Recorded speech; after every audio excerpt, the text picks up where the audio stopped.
या पद्धतीची तुम्ही कांद्याची पात कधी बनवली आहे का? नसेल बनवली तर एकदा नक्की ट्राय करून बघा.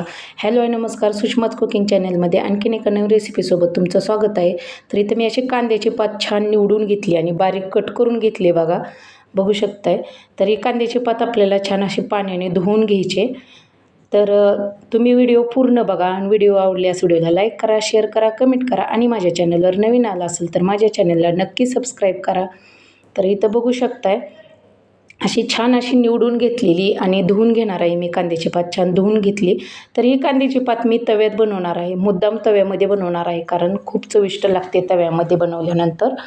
तर तुम्ही नक्की एकदा ट्राय करून बघा आणि मला कमेंटमध्ये सांगा की कशी बनली ते. तर इथं तेल घेतले मी तव्यामध्ये आणि याच्यात जिरं टाकले 1 चमचा आणि टोमॅटो घेतले बघा. टोमॅटो छान असं आपल्याला तळून घ्यायचं आहे, छान परतून घ्यायचं आहे मऊ होईपर्यंत. याच्यात आलं लसूण पेस्ट टाकली बारीक करून आणि हे छान असं मिक्स करून घ्यायचं आहे, छान तळून घ्यायचं आहे. तर बघू शकताय छान तळते कांदा आणि लसूण वगैरे, टोमॅटो लसूण वगैरे. इथं मी तिखट घेतले तर तुमच्या आवडीनुसार तिखट कमी जास्त करू शकता. तरी मी हे काश्मीरी लाल मिरची पावडर आणि जे बेडगी मिरची असते ते दोन्ही मिक्स घेतलेलं आहे. तर झणझणीत बनवणार आहे मी ही कांद्याची पात. तर व्हिडिओ पूर्ण पहा. तर ही कांद्याची पात तुम्ही डब्याला देखील देऊ शकता, मुलांच्या डब्याला वगैरे दिली तरी मुलं नक्की आवडीने खातील. तर इथं आता कांद्याची पात टाकून घ्यायची आपल्याला या तव्यामध्ये. तर छान अशी त्यातलं पाणी काढून आपल्याला छान पिळून घ्यायची बघा कांद्याची पात. त्याच्यामुळं काय होईल, कांद्याची पात ना चविष्ट लागते खायला. तर अशी संपूर्ण कांद्याची पात टाकून घेतली आणि आता हे मिक्स करून घेते मसाला आणि ते कांद्याची पात. तर या पद्धतीनं तुम्ही नक्की बनवून बघा. तर ही कांद्याची पात तुम्ही भाकरीसोबत, भातासोबत किंवा चपातीसोबतही खाऊ शकता. चवीला अप्रतिम अशी लागते. तर आता ही छान अशी मिक्स करून घ्यायची 1-2 मिनटं. अशी मिक्स करून घेतली ना की मसाला छान असा सर्व कांद्याच्या पातीला लागेल.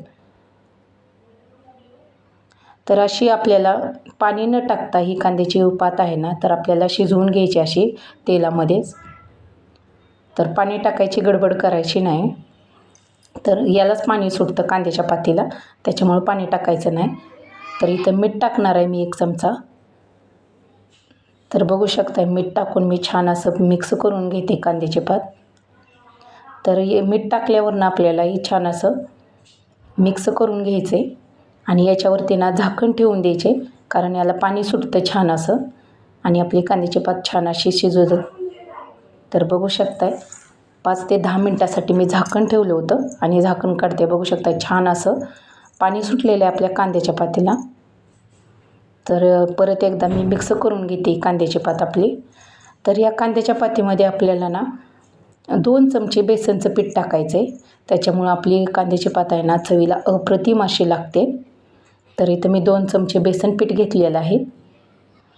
तर बघू शकता हे बेसन पीठ टाकलं ना तर याच्यात शेंगदाण्याचं कूट वगैरे टाकायची काही गरज नाही. चव म्हणजे एकदम छान लागते. तर इथे मी 2 चमचे बेसन पीठ घेतले, मोठे 2 चमचे छान चाळून वगैरे घेतलेलं आहे स्वच्छ. तर आता ही बघू शकता छान मिक्स करून घेते मी. तर सर्व बाजूनी असं छान बेसन पीठ मिक्स करून घ्यायचं कांद्याच्या पातीमध्ये, जेणेकरून याच्या गुठळ्या वगैरे होणार नाहीत. तर गॅसची फ्लेम मी कमी केलेली आहे. तर या पद्धतीनं तुम्ही बनवून बघा, तुम्हालाही आवडेल अशी कांद्याची पात. तर छान अशी मिक्स करून घेतले सर्व बाजूनी कांद्याची पात आपली. तर याच्यावरती आता आपल्याला झाकण ठेवून द्यायचं आहे. तर बघू शकता चवीला म्हणजे अप्रतिम अशी लागते. तर याला थोडा पाण्याचा असा शिडकावा दिलेला आहे मी. तर या पाण्यामुळं आणखीन बेसन पीठ वगैरे आहे ना ते छान शिजून निघेल कांद्याच्या पातीमध्ये. तर झाकण ठेवून घ्यायचं आता याच्यावरती. तर याच्यावरती मी झाकण ठेवून घेतलं 5 मिनटासाठी. तर झाकण काढते. बघू शकताय छान असं आपलं बेसन पीठ शिजलेलं आहे आणि कांद्याची पात पण छान शिजलेली आहे. तर अगदी छान अशी जास्त मोकळीपट्टी होत नाही आणि हे पण होत नाही, असं खायला व्यवस्थित येते अशी बनते, अशी ओलसर अशी. तर बघू शकता परत एकदा मी 5 मिनटासाठी झाकण ठेवून घेतलं आणि चवीला म्हणाल तर अप्रतिम अशी आपली कांद्याची पात बनवून तयार झालेली आहे. तर ही कांद्याची पात तुम्ही टिफिनला सुद्धा मुलांना देऊ शकता. शेतामध्ये वगैरे जाताना अशी कांद्याची पात भाकरीसोबत खायला अप्रतिम अशी लागते. तर नक्की ट्राय करा आणि आवडल्यास व्हिडिओला लाईक करा. तर आता ही कांद्याची पात आहे ना, तर एका मी प्लेटमध्ये काढून घेते. तर बघू शकताय अगदी 10 मिनटात बनणारी ही कांद्याची पात आपली तयार झालेली आहे. तर व्हिडिओ आवडल्यास व्हिडिओला लाईक करा. धन्यवाद. भेटूया पुढच्या व्हिडिओमध्ये.